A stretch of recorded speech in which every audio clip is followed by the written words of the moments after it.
Je m'appelle Joséphine Joannet, j'ai 26 ans et j'ai fait l'ANSAS en réalisation. Je suis sortie il y a 1 an et demi et voilà. Alors, c'est un projet qui s'est fait dans le cadre de l'ANSAS avec un programme qui s'appelle le Regard croisé, qui est un programme qui permet aux étudiants de partir faire un projet documentaire à l'étranger. Et moi, j'ai choisi de partir à Palerme, au Centro Sperimentale de Palerme. Et du coup, c'était il y a 2 ans déjà, en 2018. Et on est resté quasiment 2 mois là-bas. C'était en fait juste avant les élections. Au début, on ne savait pas trop. Enfin, il se trouve qu'on s'est trouvé là à ce moment-là et on s'est dit il y a quelque chose à faire avec ça. On a trouvé 3 personnages qui nous ont raconté leur rapport à la politique et la manière dont ils ont vécu, eux, cette attente des élections qui était très angoissée, on va dire. Voilà. L'idée, c'était plutôt de évoquer un sujet compliqué et qui peut être souvent abordé de manière très sérieuse ou très premier degré et de le détourner un petit peu, notamment avec ce personnage de chien, d'aborder le rapport à la ville et le rapport à la politique avec ce biais-là, ouais, quelque chose d'un peu décalé qui sorte de la réalité, quoi. Ça reste un documentaire, mais il y a des petites parts de fiction, quoi. Je pense que c'était vraiment le chien. C'était assez spontané. On s'est dit, ah, on adore ce chien et on a envie de le filmer. Mais déjà, c'était compliqué techniquement de se mettre tout simplement de mettre la caméra à sa hauteur pour le suivre quand il marche, etc. On a dû un peu tester des différents dispositifs pour arriver à le suivre quand il marchait. Et ensuite, de faire en sorte que ce chien devienne un personnage. Et ça, c'est vraiment du travail de montage. Donc au tournage, on ne savait pas trop où on allait. On a beaucoup, beaucoup filmé ce chien. On a enregistré la voix de son maître aussi, qu'on entend dans le film, et avec qui le chien discute. Mais tout ça, c'est évidemment recréé au montage, quoi. Et du coup, au montage, c'était un énorme travail d'écriture, de voix off, essayer des choses, écrire avec les images, revenir à la voix off, faire des allers-retours comme ça. Mais c'était super chouette, en tout cas. Mais c'était, pour le coup, vraiment compliqué. Alors, quand je suis arrivée du coup à Palerme, j'ai rencontré des gens de l'école où je faisais l'échange, donc le Centro Sperimental. Et, euh, et ces gens-là m'ont fait connaître leurs amis, leurs connaissances et tout ça. Donc, via les amis de l'école, j'ai rencontré la fille qu'on voit dans le film qui est sur le scooter, qui s'appelle Lorella, qui est toujours mon amie aujourd'hui et qui travaillait à l'époque dans un centre d'accueil pour les jeunes, les mineurs non accompagnés. J'avais envie de traverser aussi la thématique de la migration parce que c'est un truc qui est hyper important à Palerme. Et du coup, grâce à Lorella, elle nous a amenés vers cette partie-là du film et elle nous a connectés avec pas mal de gens. Et sinon, concernant la vieille dame qu'on voit, c'était vraiment un hasard de rencontre, comme il y en a beaucoup à Palerme. C'était, en fait, on était dans un Airbnb dans le centre de Palerme.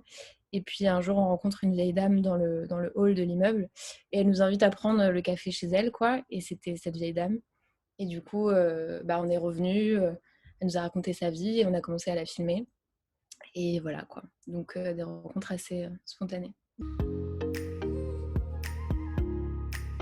C'est très variable. Ouais. En fait, ça s'est passé. D'abord, je suis arrivée toute seule à Palerme. Je suis restée 10 jours là-bas pour rencontrer les gens, commencer à repérer et tout ça. Et ensuite, Swan, qui a fait le film avec moi, donc qui était la chef opératrice, m'a rejointe. Et à ce moment-là, on a commencé à vraiment chercher plus sérieusement un sujet. Enfin, le truc pas évident avec ce problème, c'est qu'on arrive, on ne sait pas de quoi on va parler, et on doit faire le film en 2 mois, quoi, ce qui n'est pas évident. Normalement, il y a toujours des périodes de repérage, puis on revient tourner, etc. Là, c'était vraiment tout d'un coup. Et du coup, on a beaucoup, beaucoup repéré. Enfin, on a beaucoup cherché des sujets, cherché des personnages, rencontré beaucoup de gens. On est parti sur... voilà, à un moment donné, on s'est dit... Enfin, bref, on est passé par beaucoup de phases différentes. Et c'est que vers la fin de la période où on s'est dit, bon, il faudrait peut-être qu'on s'y mette vraiment, quoi. Et là, on a commencé à filmer. Mais encore une fois, sans savoir trop comment ça allait s'agencer. Je savais que je voulais plusieurs personnages. Donc on s'est dit, bon, bah, il y aura le chien, la vieille dame, et la partie les jeunes avec les migrants et tout ça. Et, mais c'était très variable, quoi. Parfois, on pouvait faire 4 heures de tournage d'affilée, puis ensuite, il y avait 2 jours où le maître du chien ne nous répondait pas, donc ça, on attendait qu'il nous réponde. En même temps, il pleuvait, donc il voulait pas sortir. Et la vieille dame, on y allait quasiment tous les jours prendre le café. On restait 2 heures avec elle tous les matins quasiment. Le dimanche, on est allé à la messe avec elle. Enfin, tu vois, on s'adaptait au programme de nos personnages. Et après, parfois, nous, on a proposé aussi des rencontres. Par exemple, la scène du dîner qu'on voit dans le film, c'était un truc que nous, on a proposé. On s'est dit ce serait bien de... Enfin, parce qu'on avait vu ces dîners, on savait qu'ils existaient, donc c'était pas un truc qu'on a mis en scène, on a juste mis les gens ensemble en disant bah retrouvons-nous pour ce dîner et on va filmer à ce moment-là. Voilà. La première chose, je pense que c'est de bien s'entourer, de trouver une équipe en qui on a confiance et de... Enfin, évidemment, le documentaire, souvent, ça se fait seul, mais enfin, les plus belles... les plus beaux cadeaux en documentaire, ils arrivent parce qu'on crée un lien de confiance avec quelqu'un et que enfin voilà, on donne quelque chose et on reçoit en échange, quoi. Mais vraiment ce truc de rapport de confiance, parce que c'est pas toujours évident de débarquer dans une réalité qui est pas la nôtre et d'arriver en disant bah je vais te filmer.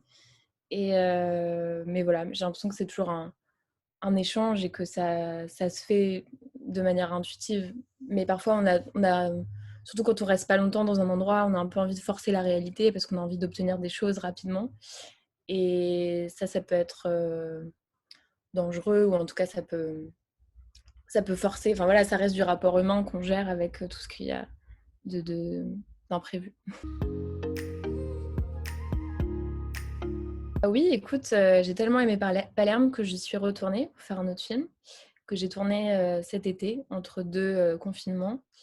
Et du coup, c'est un film qui est produit par Le Grec en France et qui faisait partie d'une résidence au musée d'histoire de l'immigration à Paris.